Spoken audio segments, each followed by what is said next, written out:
channel Trending News Today. Viewers, in today's video I will tell you about the history of Sweden, and if you want to get the trending news of today, don't forget to subscribe my YouTube channel Trending News Today and press bell icon to get the notifications of my videos.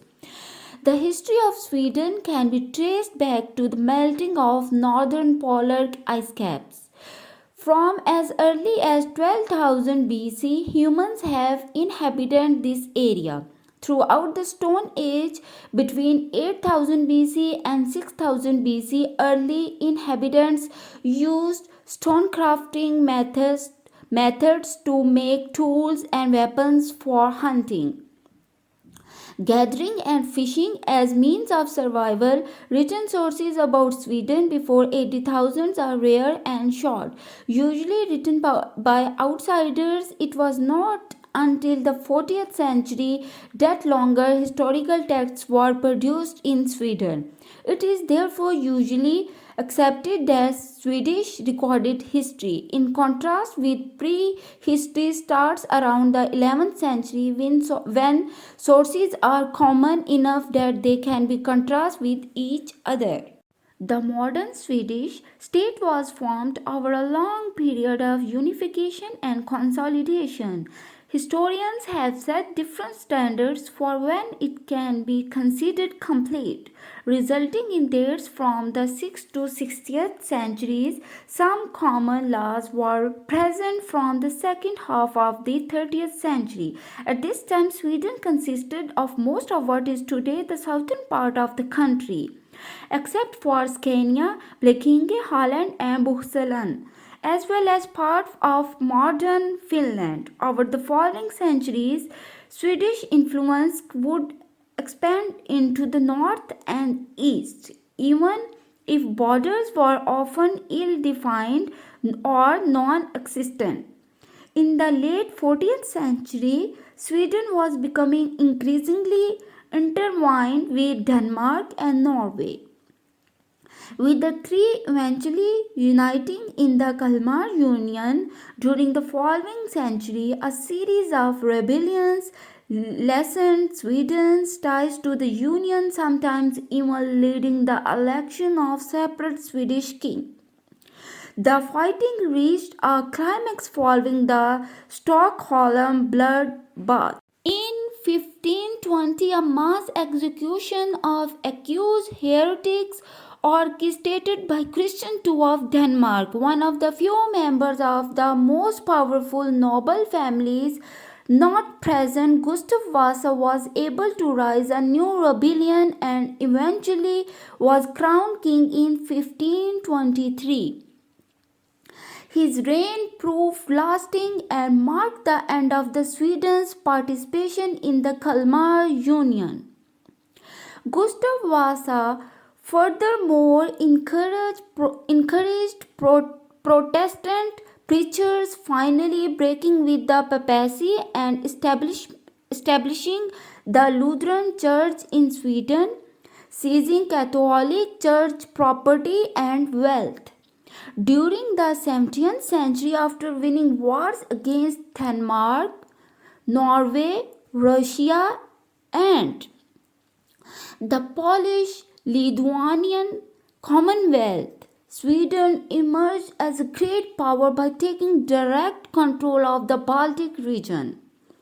Sweden's role in the 30 Years' War determined the political and religious balance of power in Europe.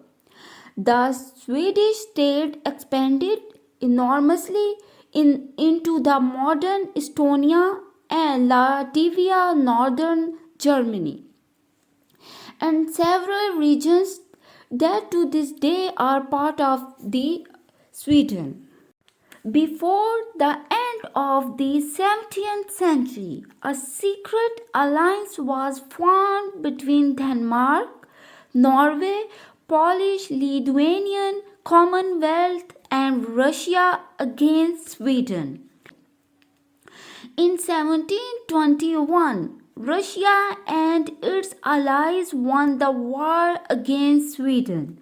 As a result, Russia was able to annex the Swedish territories of Estonia, Livonia, Ingria, and Karelia. This effectively put an end to the Swedish Empire and crippled her Baltic Sea power. Sweden joined in the Enlightenment culture of the day in the arts, agriculture, science, and learning.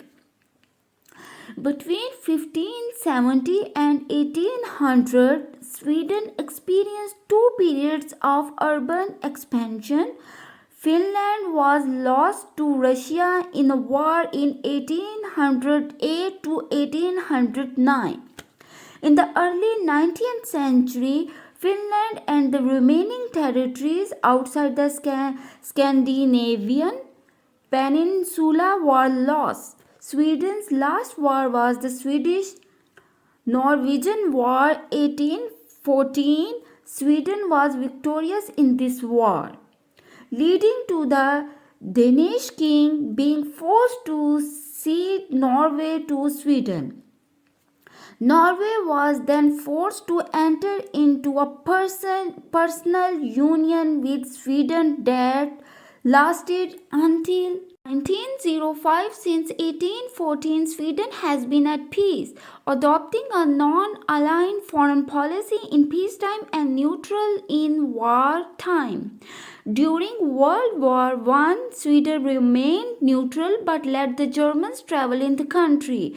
Post-war prosperity provided the foundations for the social welfare policies characteristic of modern Sweden. During World War II, Sweden once again remained neutral, avoiding the fate of occupied Norway. The country attempted to stay out of alliances and remain officially neutral during the entire Cold War and declined to join NATO. The Social Democratic Party held government for 44 years, 1932 to 1976. The 1976 parliamentary elections brought a liberal right-wing coalition to power. During the Cold War, Sweden was suspicious of the superpowers, but this sentiment lessened as the situation progressed and Sweden continued to remain neutral.